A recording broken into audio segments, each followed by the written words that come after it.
Nomad Souls. Welcome to another episode of Vice Expats, where we learn the ins and outs of moving to Hungary. I am your host, Juliana Cabrera, and today we will speak about my journey through the application of National Permanent Residence.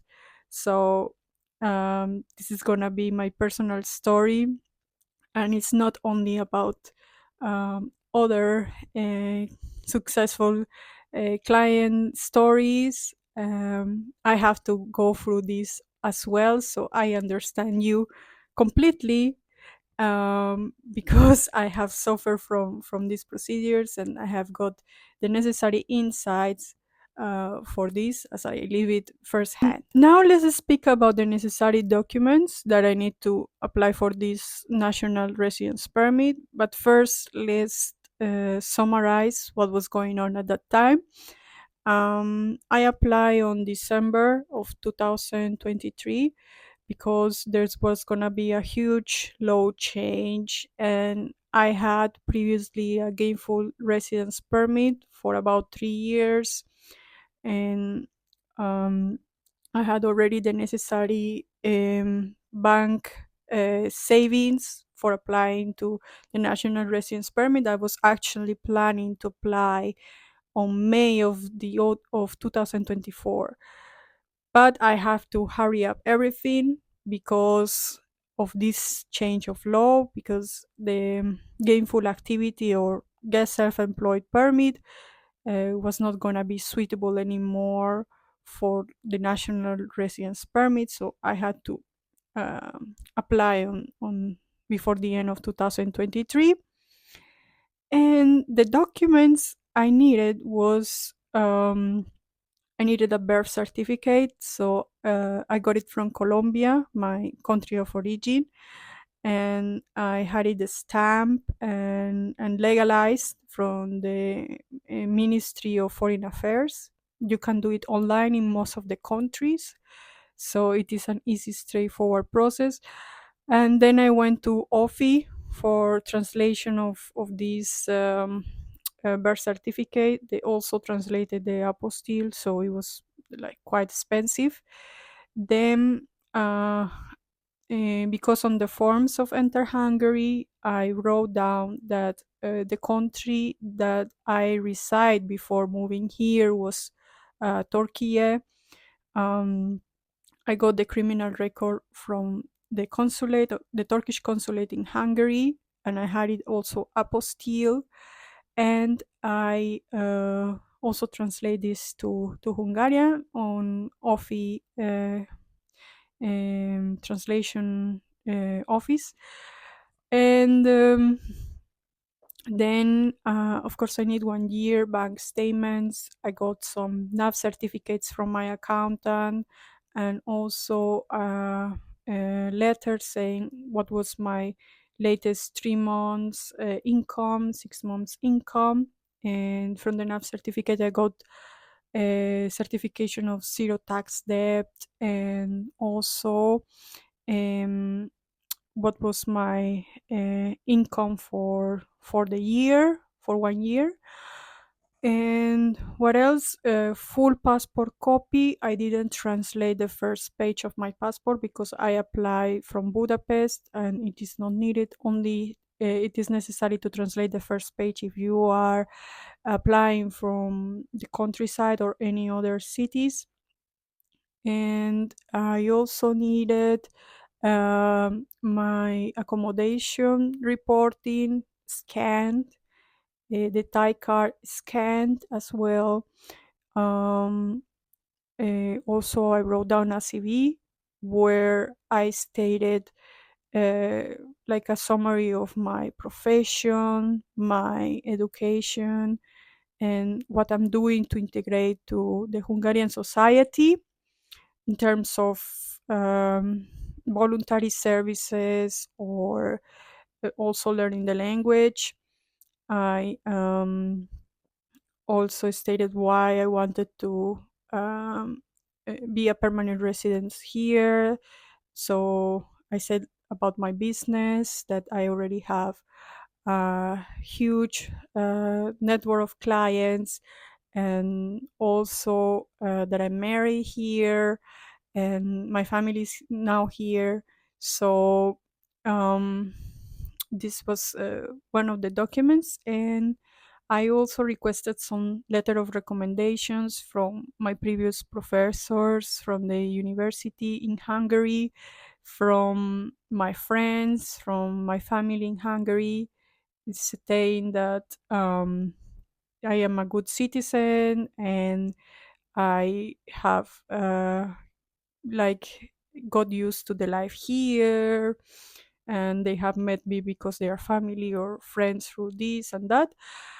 And I also attached some certificates of voluntary services that I have. During the process, they were requesting me some income certificates from my husband, even though I was not applying through family reunification procedure, because I didn't have any family residence card, just the get self-employed or gainful activity permit before.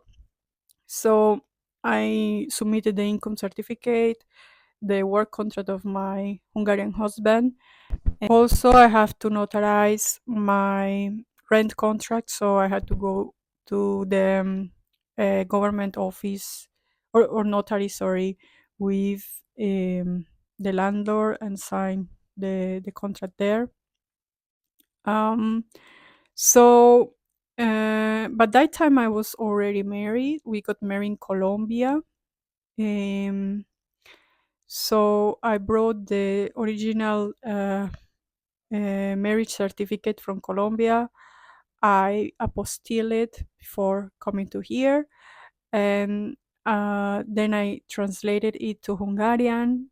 I went to the government office to homologate this marriage in Hungary.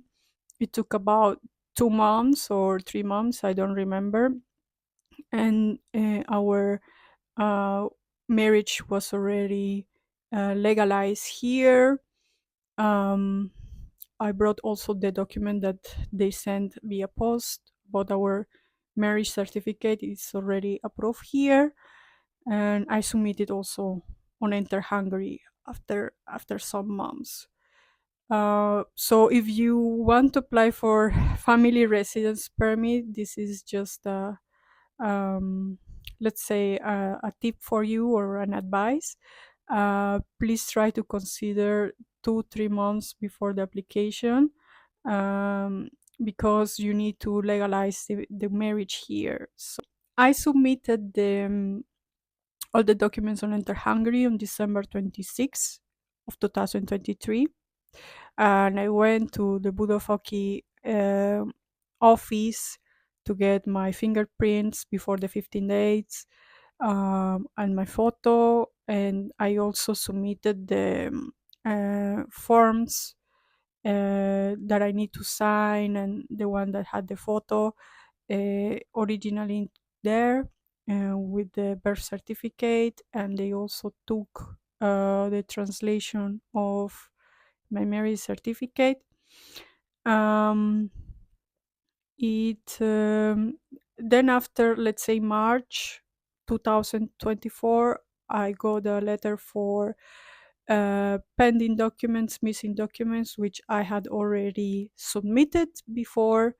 So my advice for you, if you receive these continued missing documents even though you have submitted everything on Enter Hungary, is either go to the immigration office with these papers and say that you want to submit it in person, and once you submit there, they will give you a letter saying that you have already bring this to the officer and you sign, keep this paper.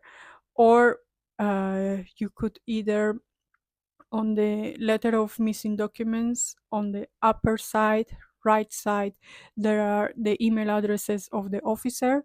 You can email to them these documents as well and submit it to the Enter Hungary.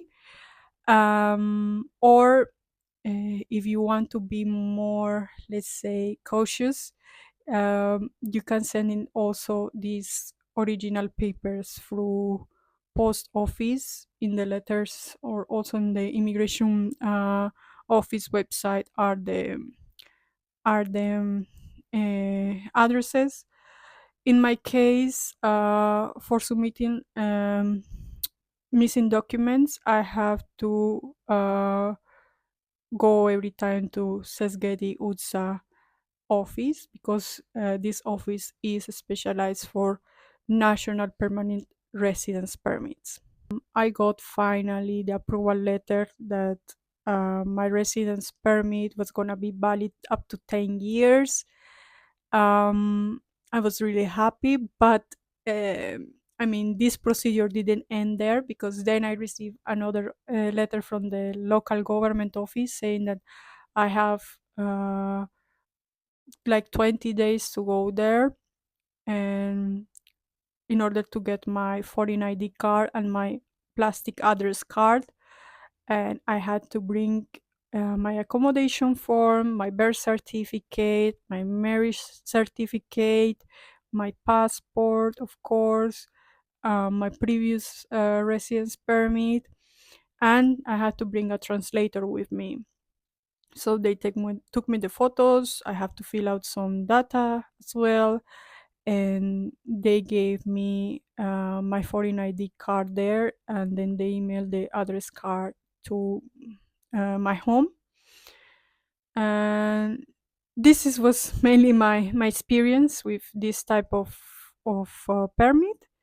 If you found this episode interested enough, and you know somebody who's going through this same procedure, you can share it with them. But please keep in mind that for next year you will need to pass Hungarian exam, both for national residence permit and the European permanent residence permit. So now the conditions are changing, and we will try to keep you updated about this. Write down on the comments what other topics you would like to know about life, residence permit, business in Hungary, and we will try to make a new episode for you. Thank you so much for listening me today. Keep strong, keep informed, and most importantly, keep wise. See you next time. Bye bye.